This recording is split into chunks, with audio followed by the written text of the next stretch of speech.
Oke, hari ini, oke, cuma eh, ya saya paham ya masih libur, jadi mungkin 1 jam aja lah.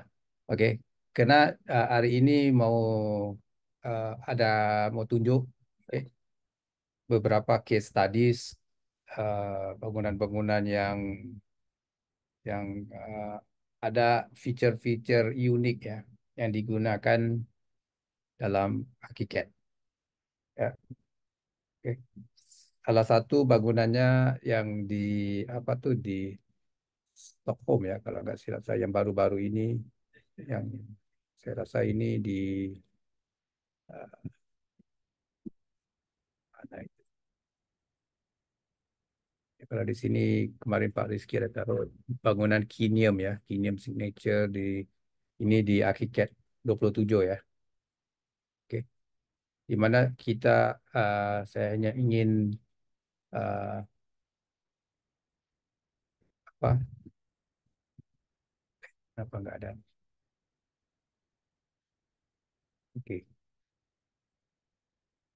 Beritahu saya ya kalau nggak ada audionya ya. Karena hari ini saya ingin tunjukkan di mana YouTube case studies ya dari bangunan-bangunan ini. Kemudian juga kalau kesempatan, kalau ada teman-teman yang ingin bertanya ya dengan apa-apa uh, yang dieksplor atau ada masalah-masalah dari segi modeling library yang nggak bisa di nggak bisa achieve ya apa yang diingini ya bisa bertanya juga ya. Oke, nanti selepas case study sini. Reflex Architect is located in Stockholm and Gothenburg, and we are about 50 architects and engineers and interior designer. The workflow with Archicad is Bisa dengar uh, bisa dengar Pak audio juga nggak? Bisa, Pak. Oke, oke. Karena nanti ada bagian-bagian saya akan berhenti, saya akan explain. seamless. Nowadays we don't think anymore about where we are producing our work, because the workflow is totally seamless between our location in Sweden, because through the teamworks we can produce different connections. Oke, ini cladding ini ya, curtain wall. Ini kalau sekali sekali saya pandang ya, saya dapati curtain wall panel ini atau frame ya, di model menggunakan MOV ya, kalau kalau nggak silap saya. Oke. Share the information and share the models and work seamlessly despite the location we produce the work in. We're using the Archicad teamwork function. It's really good to have like everyone on the same platform and in the same environment. We have our own Archicad template. We start from the Swedish one that we get from the Nordic BIM group, and then we like reflexified it a little bit. So we have our own like graphical design and structure as well. And we have our own favorites. We also have what we call like a file map, which is really good like in this kind of big complex project, because there you see all different models and how they connected and how they. Ya, karena video ini amat interesting lah buat saya karena ya really also berbicara tentang teamwork ya, di mana arsitek dan structure engineer melakukan permodelan itu ya di dalam one model ya. Even like export the drawings as well as the models from it.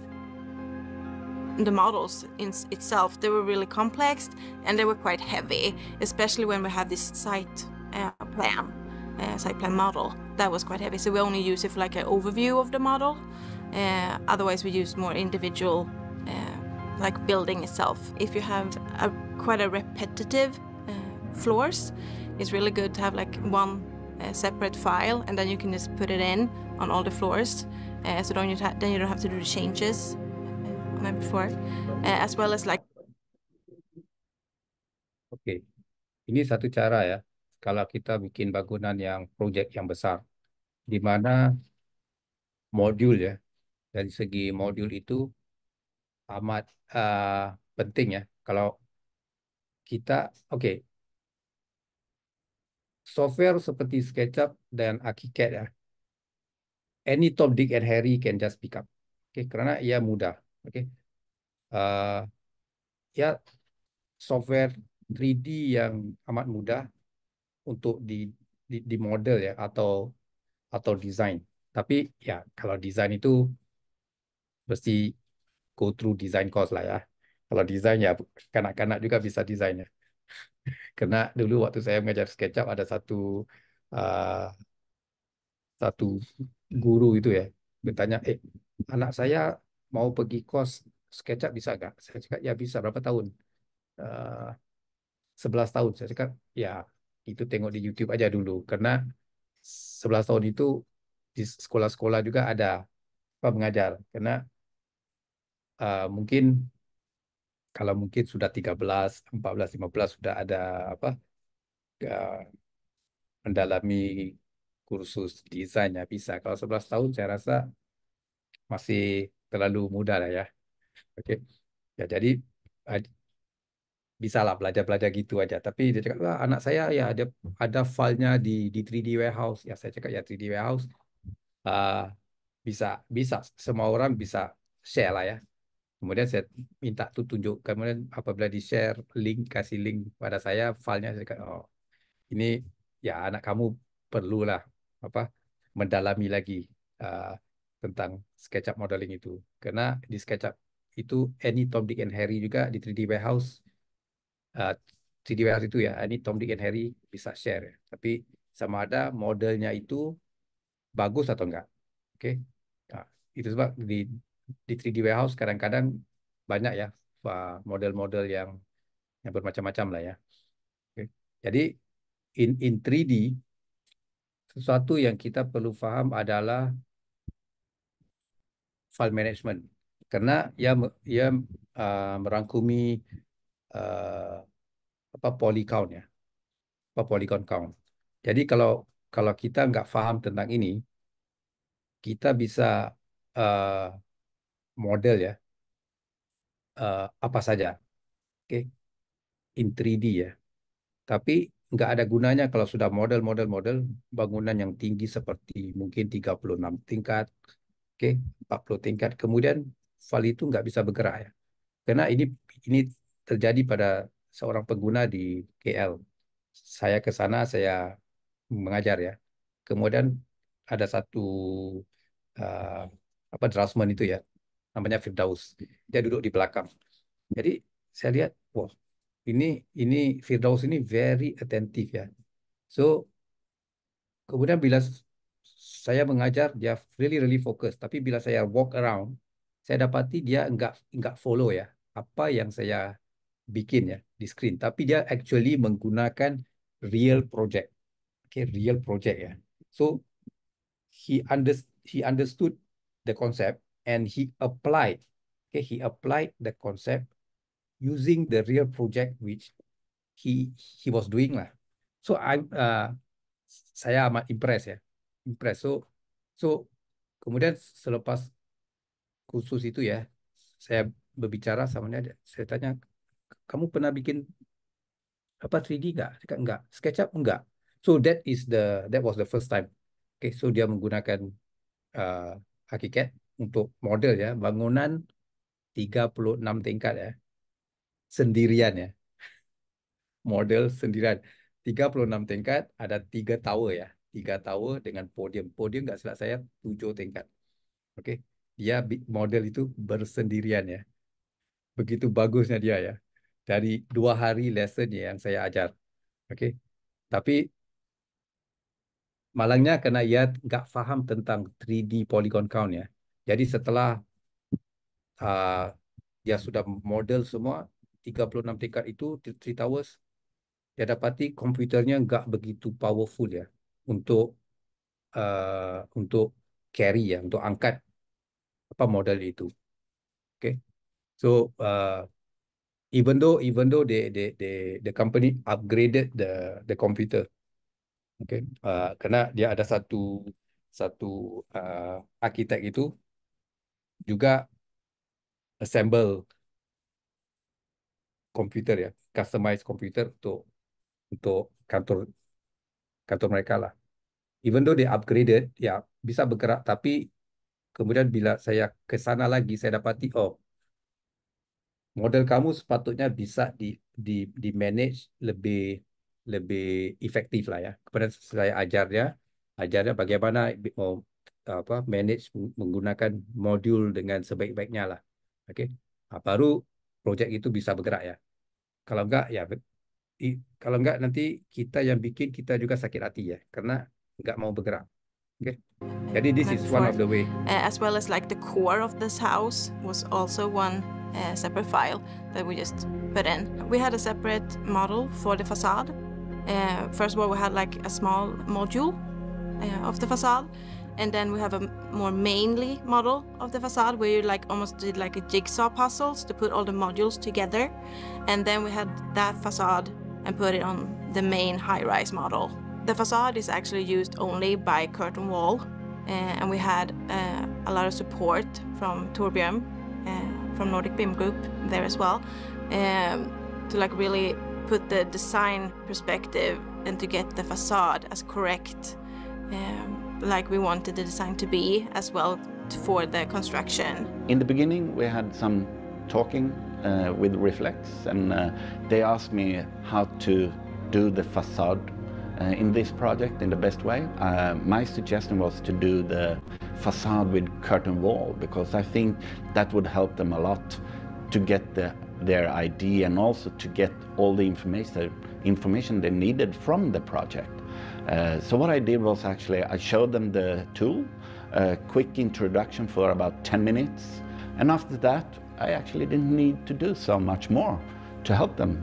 Later in the project they really had good help with the curtain wall, because they could get lots of information like all the glass panels and everything like that, and also to illustrate how the end building should look like.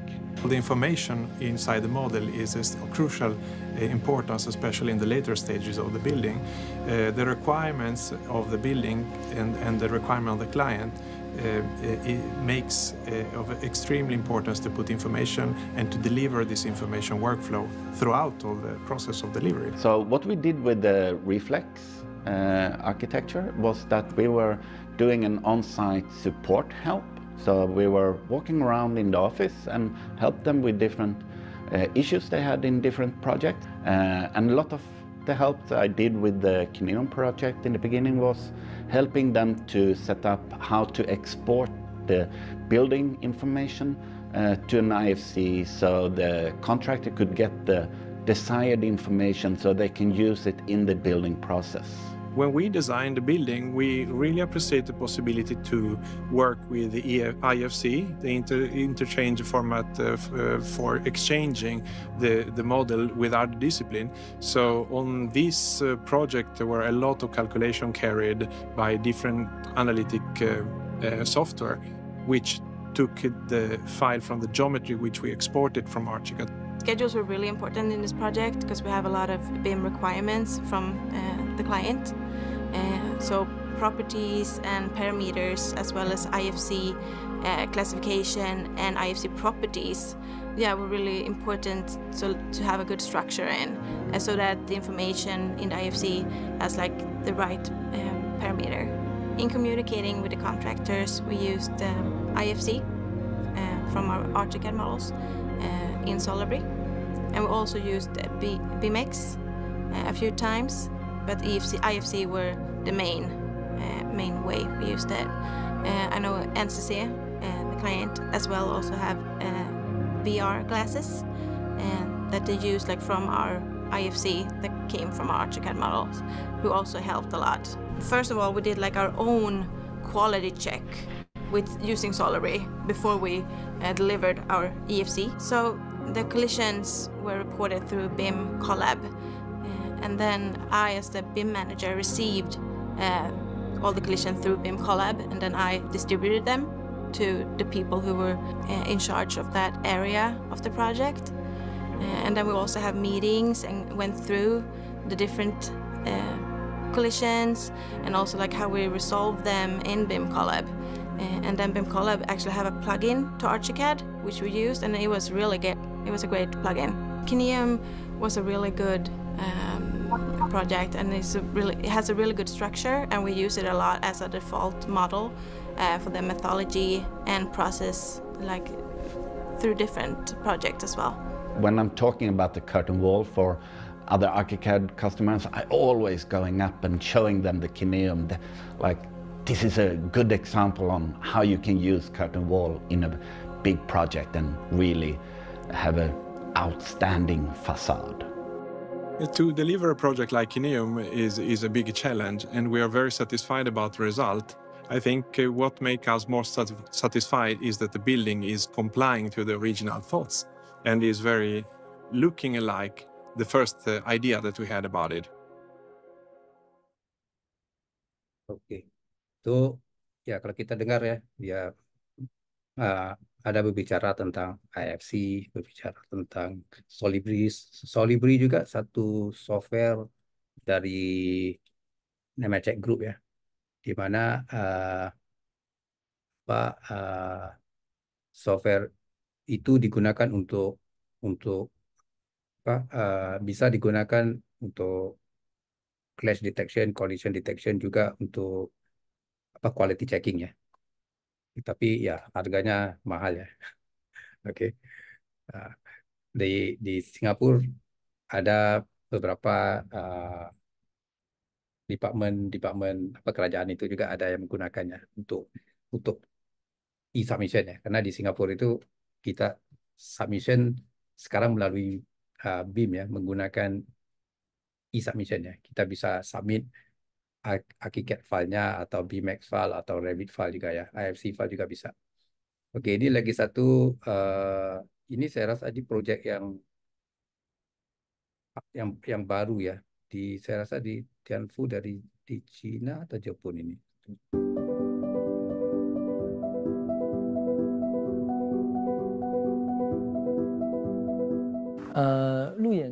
The Roadshow Center is located in the Tianfu New area of Chengdu. The core area of Tianfu New area has one of Chengdu's largest water surfaces, Xinglong Lake. Since the project is particularly close to the water surface, it becomes a building that stands out in the entire urban area, a building that is easily noticed. So in our design process, we attempted to interpret the site, interpreting the functions we want to incorporate, and how to better integrate them with the environment.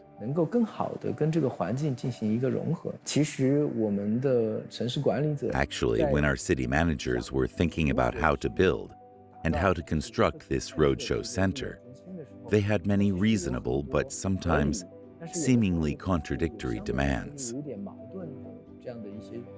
For example, they wanted it to be a landmark, but at the same time, they did not want it to stand out too much in the landscape. So we adopted two different facades. For the side facing the lake, we could make it more dynamic. Its form is very simple. The large interior space is connected to the outside through a transparent glass curtain wall. On the exterior, we covered it with scale-like structures, which allows it to have a dazzling and dynamic feel, yet subdued. At the same time, the side facing the park takes on a more humble aspect. It's like a simple lookout or observation tower, a structure that allows everyone to walk up to the top of the building. I think the difficulty of the Roadshow Center project lies in the need for some noticeable features of a cultural landmark building. But at the same time, we needed to handle the surrounding environment and elevation differences, especially with the choice of a curved surface and how this curved design will be implemented successfully in the final construction stage. This was a major challenge of the project. So we used double curved surfaces both in the facade design and in the connection with the ground. Both areas adopted double curved forms. In the mid to late stages of construction, such forms caused many challenges in complex constructions. In the mid to late stages, to deal with the double curved form, We used the ArchiCAD Rhino connection and created the double curved surfaces. We also used the same tool for the divisions of the curtain wall and also as a construction guideline. We generated a curved structure in Rhino and then linked it with ArchiCAD to create the model. For example, the GRC stone shader. Ya, kalau siapa yang biasa ya, yang pernah dengar tentang Rhino ya, Rhinoceros, di mana ada plugin ya, plugin ya Rhino itu perlu dibeli lah ya. Kemudian plugin yang namanya Grasshopper itu ada uh, ada hyperlink ya, link plugin ya di dalam ArchiCAD di mana kita bisa synchronize, real time. On the facade were created in Rhino and then linked to ArchiCAD, allowing for further editing within ArchiCAD instead of being a static imported object. This was helpful for the later development of our design, providing substantial assistance. Ya, saya rasa yang Dynamo itu kalau di Revit menggunakan Dynamo ya. Kalau di Revit, saya rasa Dynamo ya. Kalau ArchiCAD pluginnya sama Grasshopper, kita bisa download di website Graphisoft dan ada add-on ya, ada di sana. Oke, tapi ini yang lagi satu ini Merdeka 118 ya, ini dekat lah dengan kita ya di Kuala Lumpur ya. Jadi ya.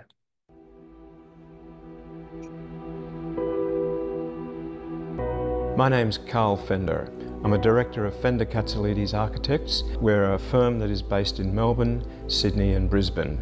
We started about 25 years ago in practice. The first projects were actually residential projects that were initiated in a development sense by our partner Nonda Katsoulides. We had the ability to really design those from our own basic design platforms. The building we're sitting in, which is Eureka Tower, that became, at the time, the tallest building in the Southern Hemisphere, the tallest floor plate in Australia, and certainly when it was marketed or released in the year 2000, way ahead of its time. Took everyone by surprise and really captured imagination, so it was very successful. Our next really large project was Merdeka 118. Now this is a building that will be the second tallest building when it's finished early next year. It happens to be on one of the most important sites in Malaysia, in Kuala Lumpur, the place where independence was proclaimed by the then Prime Minister in 1957. And it is marked by a heritage stadium, which is an open stadium, and it was on that field that the Prime Minister raised his finger and said, we will be independent. Kalau yang mau tahu ya, saya ada teman bekerja di CIDB Malaysia ya. Ini yang bagian yang tinggi ini ya. Ini aja 40 tingkat ya. Kemudian nggak ada lift ya. Tangganya berpusing. Spiral staircase gitu. Atau nggak begitu spiral, tapi ya mengikuti perimeter. Jadi saya pernah tanya ya, kamu pernah naik pernah lah. It's an amazing site, and to be tasked with the challenge of putting a major building on that site, it was quite a challenge and quite a responsibility and also a huge honour. Our building is formed by a lot of triangular pieces that go together to make the crystalline form, and those triangular pieces are a subtle reference to the many different cultures, religions and types of society that make up Malaysia. It's a way of reconciling the modern issues with the traditional issues and the history and the makeup of a city like Kuala Lumpur. This is a complicated building. It's 300 metres tall, but you know, the building sways about 600 about the axis. It's got all of those characteristics of a tall building and the complexity of structuring that you come across with towers like this. And the use of ArchiCAD or a 3D virtual model was just fantastic. It meant that we could all talk to each other in the studio in a very accurate, coherent way, that the virtual model we created was rich with information that could flow out of it in the form of drawings or shared models with consultants, contractors, etc. And we were pretty much excited about using Archicad in those days, but after we did this building, we were totally committed. And we've been part of the journey with Archicad for all of those years, for every new edition of Archicad that's come along. It's got 3 outrigger zones. That's where, you know, major pieces of steel come into the concrete core and anchor and help support the building. It's got complex shapes. The curtain wall is crystalline, it moves, it has to meet the concrete accurately. The concrete has to work, in a sense, coherently with the core and the steel structures.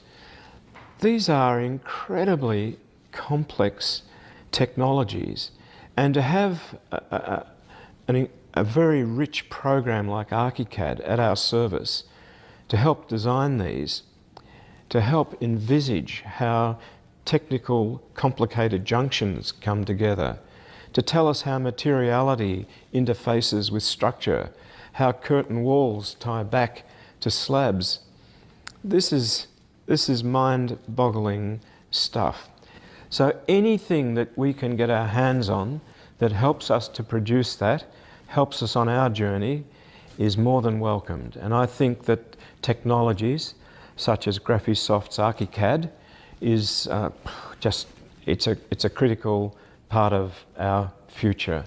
To be able to contribute to city life by even tall buildings like Eureka, by making the public realm compelling, interesting, places for art, places for gathering, places for interacting, that's the joy of what we do. And I think that that's what we see our responsibility is and what we want to keep doing going forward. Really, really making every piece of the city that we touch a better place.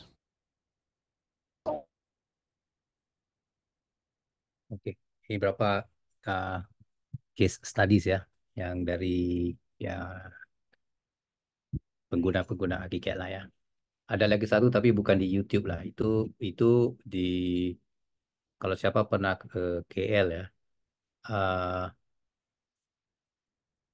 siapa pernah itu bangunan yang baru itu apa itu ya? TRX ya. Oke. TRX juga ada satu case study itu di model oleh teman saya yang saya kerja sama, apa, model yang project yang saya tunjuk kemarin ya, yang project di Genting ya. Ini ada nggak? Ya ini. Tapi ini nggak ada apa YouTube-nya ya. Oke, ini ini amat unik ya. Karena selalunya Graphisoft kalau case studies dia memerlukan project-project yang sudah siap ya. Tapi yang ini seperti special case ya, karena waktu saya kontak ya teman saya itu, kemudian kita convince Graphisoft karena TRX ini satu bangunan yang penting juga lah ya di Malaysia. Jadi dengan ini mereka kena modelnya semua sudah siap, bangunannya pun, proyeknya pun saya rasa baru juga siap. Oke, cuma saya nggak tahu lah sama ada kedai-kedainya, shoppingnya sudah dibuka semua atau belum. Saya nggak tahu lah, karena saya waktu ke KL kemarin pun saya nggak sempat ke sini. Oke, mungkin bisa tanya anak saya di sana sekarang. Oke, so this is also a huge project ya. Oke, di model semuanya menggunakan Archicad, dari structure-nya, oke, ke MEP-nya ya. Karena file size-nya begitu besar ya.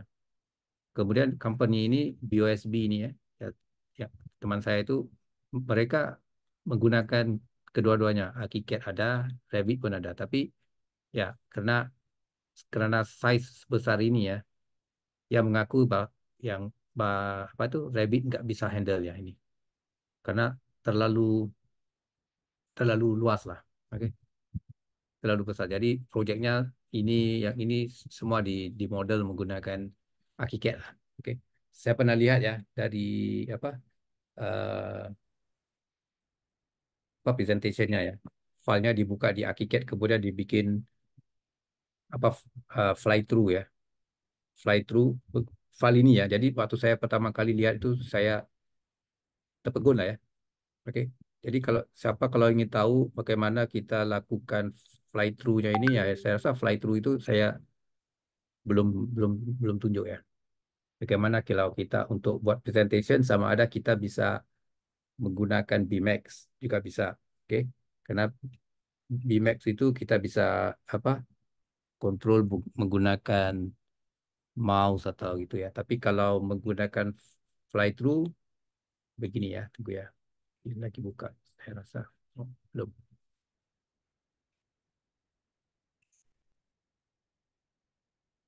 Oke.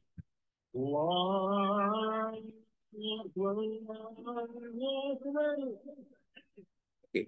Fly through begini ya. Kalau kita lihat di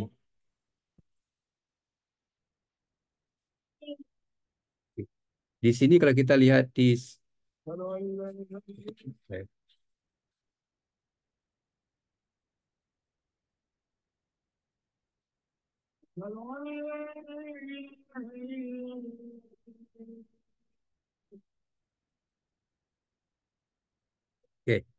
Jadi di kalau kita lihat di, di bawah ini ya. Kenapa nggak ada screen pointernya?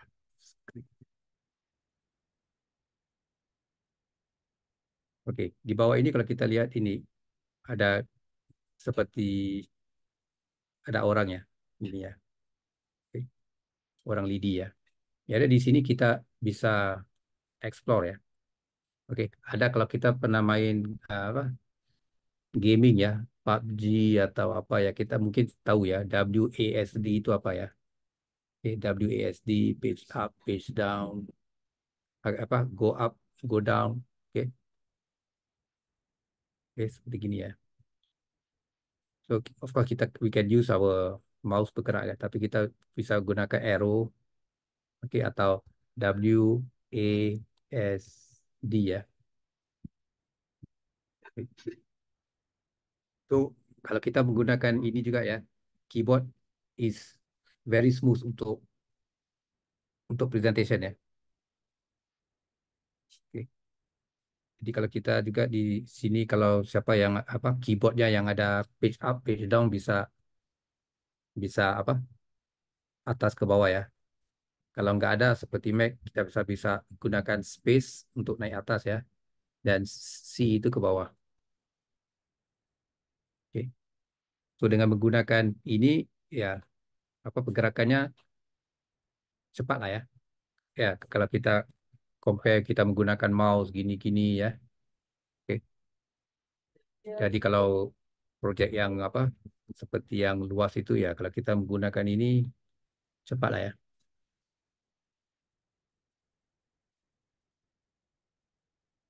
Oke. Kalau kita mau lagi cepat kita press shift ya. Shift itu akan shift karena start dari S itu ya shift speed lah ya. Oke. Tapi begini aja sudah laju ya. Kalau siapa mau coba buka filenya kemudian run itu. Dari di sini juga kita bisa kontrol sama ada di sini ada dua option ya. Kita lihat di sini. Oh, bukan, nggak ada. Bukan apa. Oke, di sini ya. Nanti sebentar ya. Oke, kalau kita lihat di bawah itu ya, di sebelah apa bottom left ya. Fly sama joystick. Oke. Kalau kita tekan F, fly ya. Kalau kita tekan apa J itu joystick seperti apa? Seperti yang ada di BMax ya. di mana kita bisa menggunakan apa mouse ya. Oke. So, terpulang ya, menggunakan apa uh, joystick atau menggunakan fly aja terus. Oke.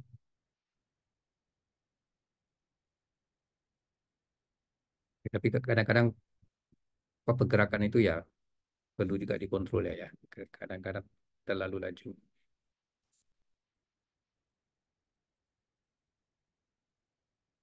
Oke.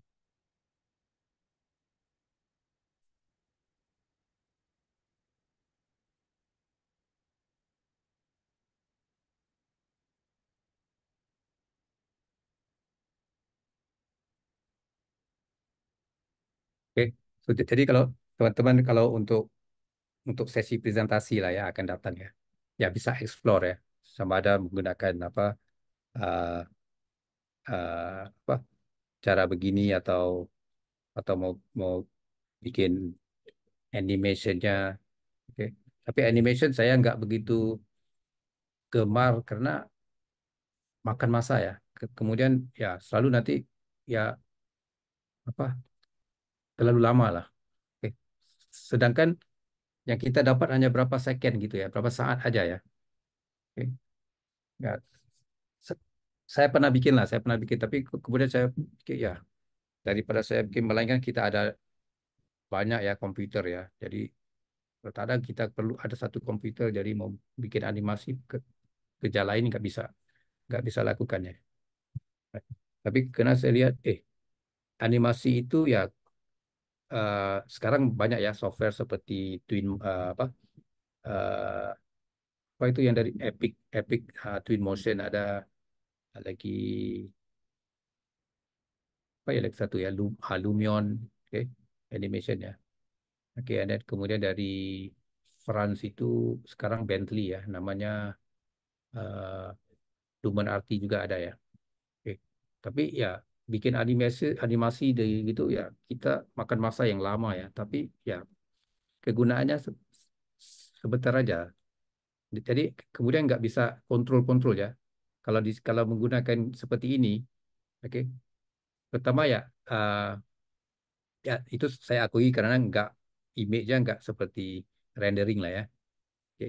Tapi kalau kita ingin shadow, kita bisa on shadow-nya. Tapi di sini kita bisa kontrol kalau sekiranya kita beri apa presentasi kepada customers mau tadi di bagian ujung tadi bagaimana ya.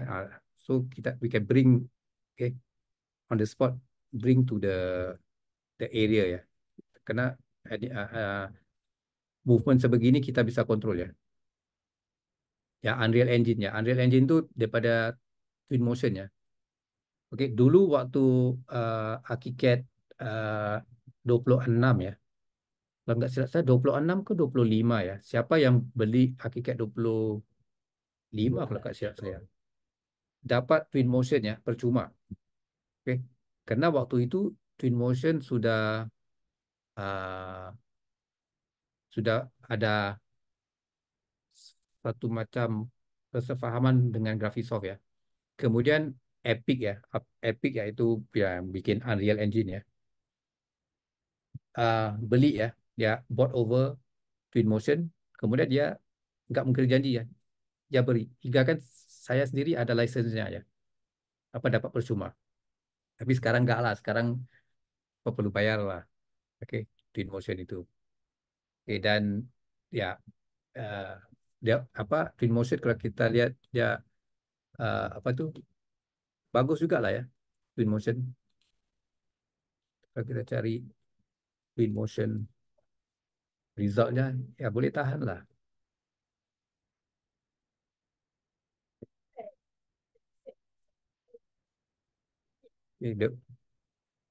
Apa kualitinya saya lihat juga ya bagus ya.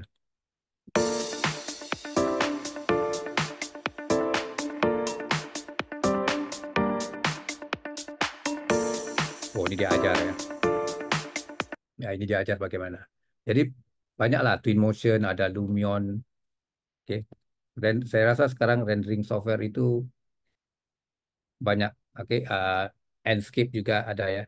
Oke, tapi yang murah kalau mau seperti Enscape itu ya Podium Podium Podium XRT ya.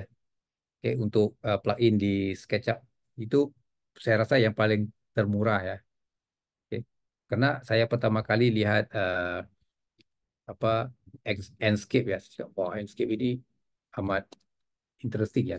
Karena di renderingnya real time. Oke, real time. Jadi saya menggunakan Podium sudah lama lah. Oke, Podium sudah atau SketchUp dulu. Tapi kemudian apabila saya lihat yang baru ini Podium XRT, saya rasa wah ini ada potensi ya, potensi seperti Enscape. Karena renderingnya ya amat not bad lah. Ya bisa, Twinmotion bisa, Virtual Tour. Ya, one thing Twinmotion, Lumion, Enscape. Ya, bila kita bikin Virtual Tour itu ya nampak real lah ya, nampak yang seperti rendering lah. Oke, sedangkan di ArchiCAD itu bukan rendering. Oke, ya, so it depends lah terpulang. Oke, virtual tour di mana kita juga bisa guna VR ya. Saya rasa bisa ya. Twinmotion juga bisa ya menggunakan VR. Oke, VR box itu VR itu ya amat eh, bagus juga lah sekarang. Ya, cuma saya lihat sekarang ini yang ya, apa tuh yang baru ya apa tuh di Apple itu apa namanya eh, virtual ya apa ya namanya ya di Apple. Wah itu pun tapi mahal ya. Apple apa namanya ya? Itu juga Apple Vision Pro ya. Ya ini Apple Vision Pro. Ya Apple Vision Pro. Apple Vision Pro ya. And ArchiCAD. Ada ya. ArchiCAD apa bisa digunakan ya. Tapi softwarenya mahal gila ya. Jeg står Apa her med Apples nye hardwarenya? Vision Pro VR-brille, Oh ini som kalau salah er ini. det nyeste bud på en helt ny. Og folk, der kigger på mig, de kan se, at jeg er parat. Jeg har på forhånd, Oke, ini kita får bisa nye gunakan projekter. dengan apa, Lige nu BMax lah ya, BMax file. montage, som ser spændende ud. Jeg kan vælge de steder, at der er stadigvæk en 2D-tegning, så jeg kan Tapi altså klikke på modellen. tapi interesting lah, tapi harganya ya mahal gila ya. Karena saya menggunakan Apple ya. Ingatkan mau mau apa? Mau beli ya, tapi harganya sudah lah, nggak perlu lah. Oke, jadi ya sampai sini ya saya sharing sessionnya ya. Jadi kalau teman-teman ada yang mau bertanya atau ada yang mau sharing seperti Mas Sidiki semalam, oh bisa ya bertanya. Kalau ada Mas Sidiki juga kalau ada uh, pertanyaan-pertanyaan ya bisa ditanya ya.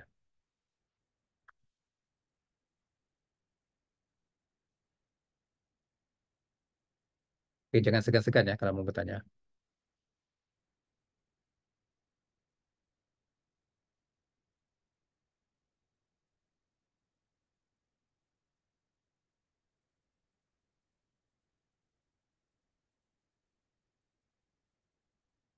Ini. Oke, manajemen attribute ini, oke.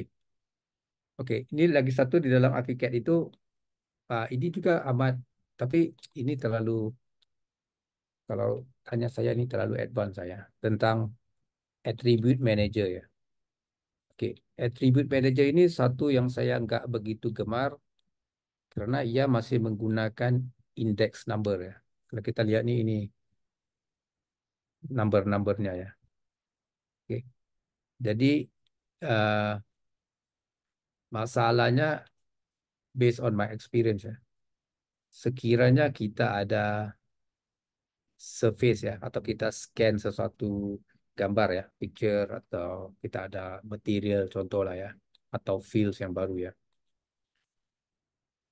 Uh, Setiap nomor ini ya, bukan namanya ya, tapi nomornya ya. Oke, nomornya perlu Sama ya. Contoh begini, sekiranya eh, kita gunakan ini brick running bond ini ya nomor satu ya. Tapi tiba-tiba di ya nomor satu ini jarang lah, jarang konflik lah. Mungkin example yang tak bagus itu. Oke, mungkin yang contoh-contoh yang ke belakang ini ya 1, 3, 4. Kemudian 1, 3, 4 ini eh, surface yang sama. Kemudian tapi digunakan di model itu dari teman kita ya mungkin ya. Surface yang sama di file yang lain atau file yang lain lah ya atau file yang berlainan tapi kita bisa hotlink ya di dalam satu project itu ya di site plan. Tapi nomornya 1, 3, 3 contoh. Oke. Ini kalau sekiranya file yang dari teman itu ya kita hotlink ke site plan menggunakan hotlink ya. Menggunakan modul itu kita hotlink. Kita akan dapati tile stand ini ya akan berubah menjadi metal expanded karena tile tile stand 40 by 40 ini yang di komputer temannya tadi nomornya 1, 3, 3. Oke, jadi attribute management ini uh, amat amat penting ya kalau sekiranya kita very uh, detail lah tentang perkara-perkara yang di sini ya, layersnya, type-nya. So itu sebab dari segi template itu penting ya.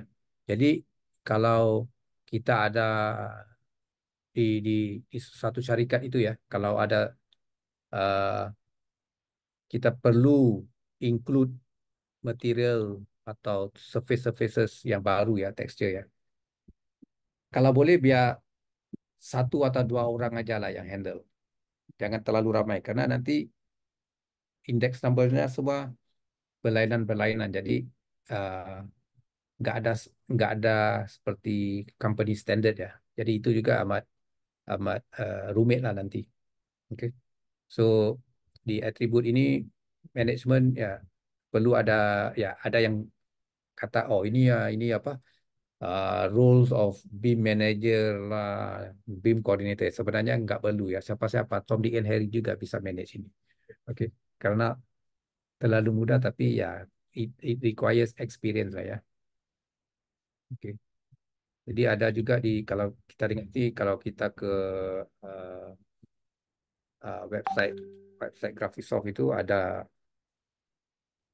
apa namanya learn dulu kita panggil itu learn portal ya. So learngraphisoft.com ya.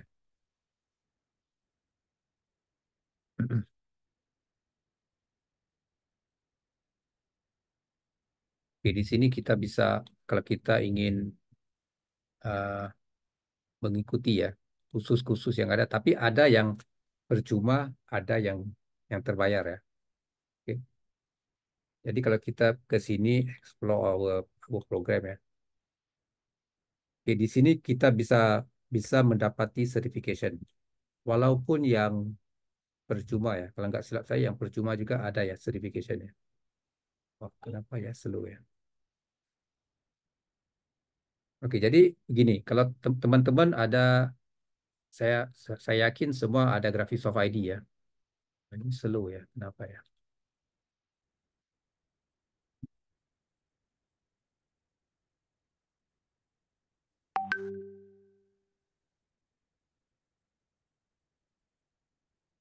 Oke, misalnya di sini ya. Oke, login ya. Di sini ada katalognya ya. Kalau mau lihat ada katalognya.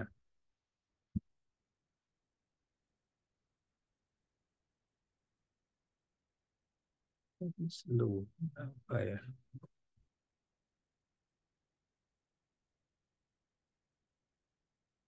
Bentar ya. Ini tahu kenapa browser itu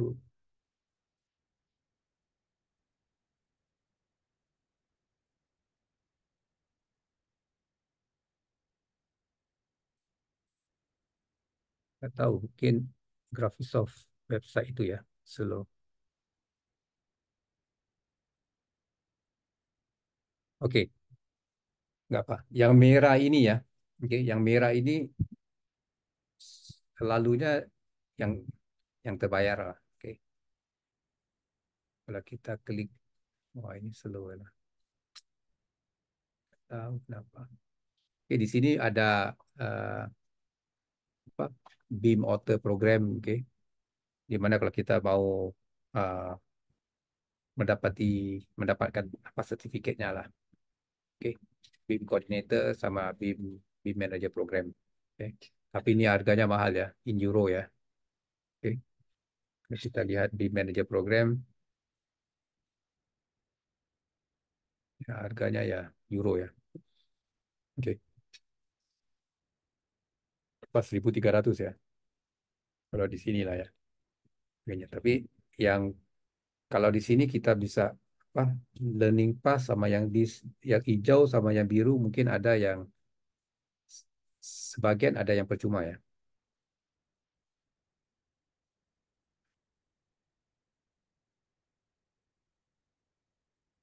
Oke. Ada yang dibayar, ada yang percuma. Oke, so kalau teman-teman yang ada masalah ya, ya juga ada nih ArchiCAD for Revit users juga ada, ArchiCAD for SketchUp users juga ada. Ya jadi bisa masuk ya. Nanti saya share link ini ya di dalam chat ya, kalau teman-teman mau simpan. Oke. So bisa join, bisa apa? This is apa? Video recording ya. Kita apa ada step-steps. Nanti kalau nggak silap saya di akhir itu ada soalan-soalan yang perlu dijawab kalau nggak silap. Jadi untuk engineer juga ada ini.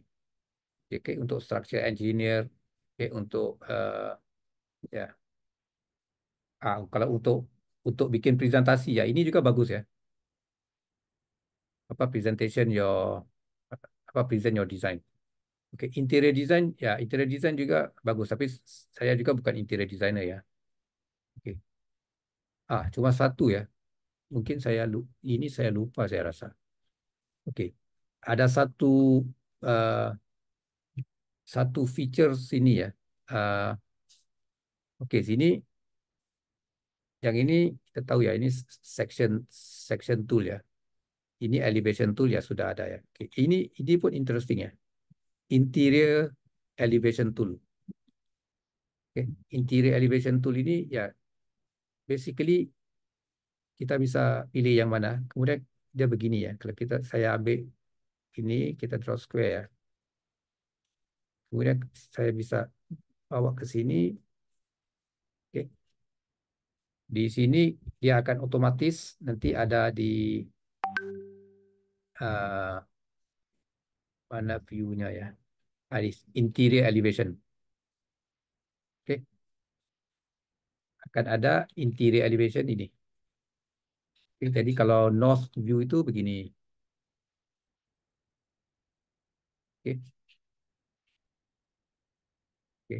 So, dia akan potong setakat bagian interior. Tapi kalau kita ingin lebih ya kita kontrol aja begini.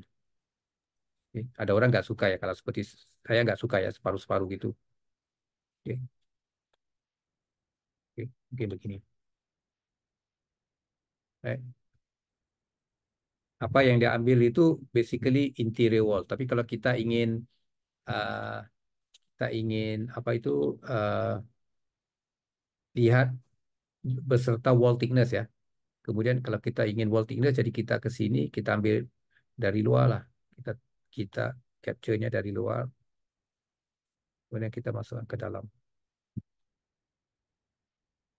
Jadi di sini akan tunjuk beserta dengan wall thickness. Oke. Ini juga interesting juga lah ya kalau ada yang teman-teman yang mau bikin untuk apa presentation ya. Oke. So dari sini kalau kita lihat, ingat nggak kemarin curtain wall itu kita menggunakan apa ceiling ya. Jadi di sini bisa lihat ya, walaupun nggak begitu detail lah karena kita really nggak menggunakan transom atau apa mullion yang detail lah ya. Tapi nampak begini ya sudah oke juga lah pada saya. Interior detail ya, interior desainnya, karena kita bukan bukan apa manufacturer ya, ya manufacturer aja yang yang beri kita detailnya. Oke, jadi kita bisa menggunakan itu. Oke, interior elevation. Oke, ini ya toolnya yang ini, interior elevation tool. Oke, yang ini sama lah, ini kemarin saya pernah tunjuk lah ya ini. Label label pernah tunjuk lah. Oke, polisi.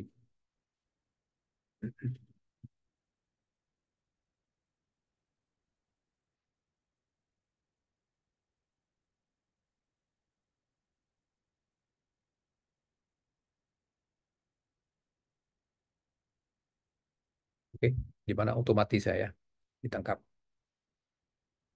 Right. So ini yang ini dua icon ini di mana kita bisa dua icon ini di mana kita bisa insert image ya ini. Ya, ini kita bisa insert kalau kita ada uh, image ya. Ini image apa ini? Ya. Ah, oke, contoh. Oke, kalau kita ada ingin presentasinya kita ingin masukkan image ya. Ya bisa. Right. So di dalam apa layout itu karena saya perhatikan kebanyakan apa presentasi ya yang dilakukan kebanyakan oleh student-student ya. Mereka ya menggunakan PowerPoint, menggunakan apa-apalah. Oke. Tapi sebenarnya di SketchUp itu bisa guna semua ya. Di layout itu kita bisa menggunakan seperti seperti PowerPoint ya. Slide. Walaupun nggak bisa slide begitulah, tapi bisa bikin kalau kita sudah ada di layout ya kita bisa publish beserta beserta apa 3D-nya ya. Terus jadi seperti BMax ya. BMax itu lebih pada saya lebih lebih canggih dari apa PowerPoint lah.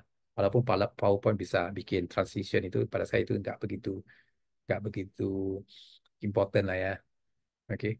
Tapi kalau 2D, 3D presentation kita bisa masukkan gambar gitu. Itu saya rasa cukup lah. Oke. Sebab saya gemar dengan ArchiCAD karena di it goes beyond BIM lah. Bukan bukan sekadar BIM ya, tapi sebagai uh, 2D software, 3D software, BIM software, kemudian uh, apa grafik software, presentasi, oke, semua lah, oke, semua bisa digunakan, nggak perlu menggunakan software-software yang yang lain lah, oke. Ya, of course kalau kita mau animasi ya seperti tadi ya visualization ya seperti ini AI, oke, ya, of course, ya walaupun sudah ada lah di ArchiCAD ya, tapi saya rasa AI itu belum belum fungsinya di ArchiCAD belum begitu komplit lah. Karena perlu perlu di setup itu setup ini terlalu banyak ya perlu di setup uh, mungkin version yang baru lah 28 nggak tahu bila saya rasa bulan 9 atau gitu. Oke, apa lagi ya, nggak ada ya yang mau bertanya, yang mau sharing, karena tadi Tegari ya Mas sedikit ada tanya tadi option objek ya, tapi saya perlu lihat lah objek itu, saya perlu kalau ada bisa share, saya bisa mau eksperimen sendiri ya kenapa nggak bisa apa mirror copy atau rotate copy, karena mungkin mungkin objek itu sendiri ya. Kadang-kadang dari 3D warehouse itu begitu. Tapi kalau coba kita explode ke Morph ya, kemudian di di di save kembali ke objek itu mungkin boleh ya. Nggak tahu lah, saya perlu lihat objek itu. Oke. Mungkin yang kemarin yang ya ya selalunya dia kalau dari pada SketchUp itu lebih bagus di convert to Morph kemudian ekspor kembali lah. Ya mungkin ada satu. eh, Tapi ya ini pertanyaan bukan dari kamu ya. Pertanyaan dari landing pass, ini courses apa ya? Creation course. Nah ini juga bisa ada yang free, ada yang bayar ya. Oke. Nah, ini juga bagus ya. Ada bagaimana documentation, okay. Schematic juga ya untuk presentasi ya.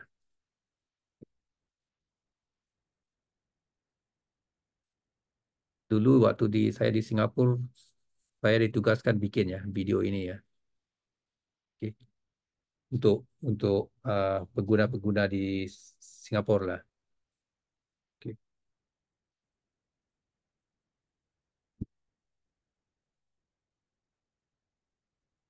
Certification points pada learning path and courses itu yang mana? Certification points yang mana? Nggak paham. Yang ada bintang. Oh, yang ini, yang bintang-bintang ini, bukan? Atau di luar?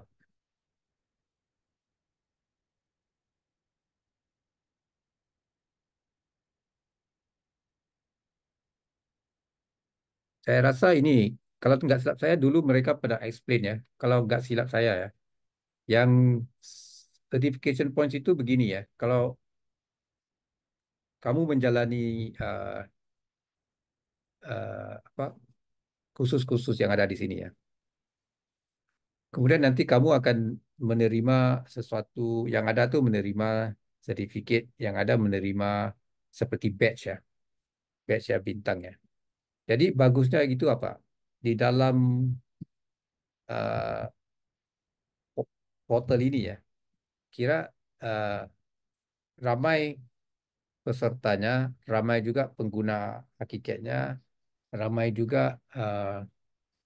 mungkin ya majikan-majikan ya yang menggunakan hakikat lah. Jadi mungkin karena mereka mungkin bisa lihat ya, oh, kalau mereka perlu, saya rasa lah ya, kalau mereka perlu pengguna-pengguna hakikat ya bisa bisa dilihat di sini ya. Oh mungkin ya mungkin siapa contoh lah ya nama Mas Riki kah, siapakah Pak Rizky kah, mungkin ada sertifikat ya, mungkin bisa dikontak ya kalau mau offer job kah apa kah. Saya rasa begitulah maksudnya. Oke. So ya, so ada certification points lah. Oke.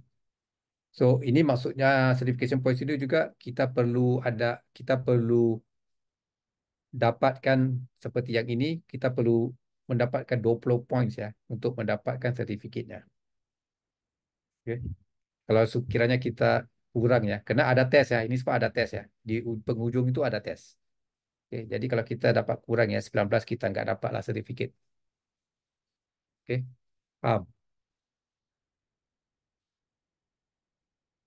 Baik. So ya ya kalau kita mau kumpul sertifikat ya, ya sekarang anak-anak muda suka ya kumpul sertifikat ya. Oke, macam saya nggak ya, saya dulu nggak ada ini. Saya semua apa belajar sendiri ya. Karena se- saya pernah ditanya ya, saya kamu apa belajar IT di mana ya? Saya cakap enggak, saya belajar sendiri. Oke, saya cakap mungkin dulu ya arwah arwah arwah apa tuh? Arwah pakcik saya ya, uncle saya ya.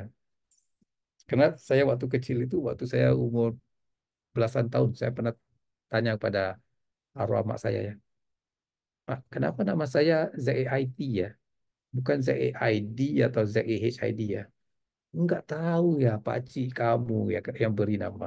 Ya, ya kebetulan pakcik saya itu ustaz. Saya cakap, ya oh, mungkin waktu itu dia sudah tahu ya, saya akan masuk zaman IT ya. Oke. Jadi saya selalu bergurau sama teman-teman, ya mungkin begitu ya. Ya. Mm-mm.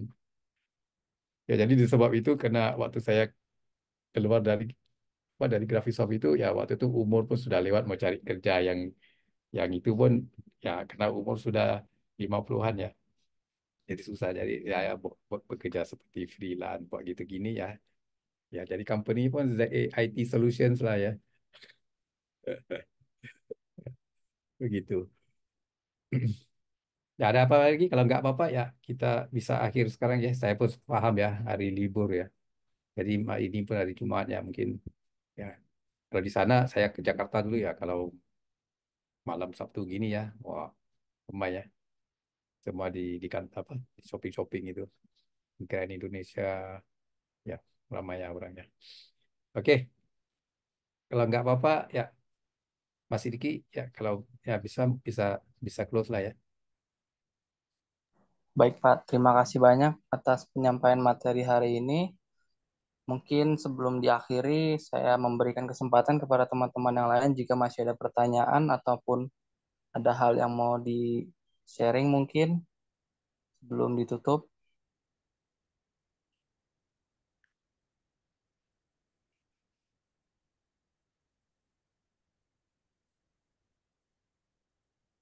Oke, mungkin kita tutup saja. Saya stop recording terlebih dahulu.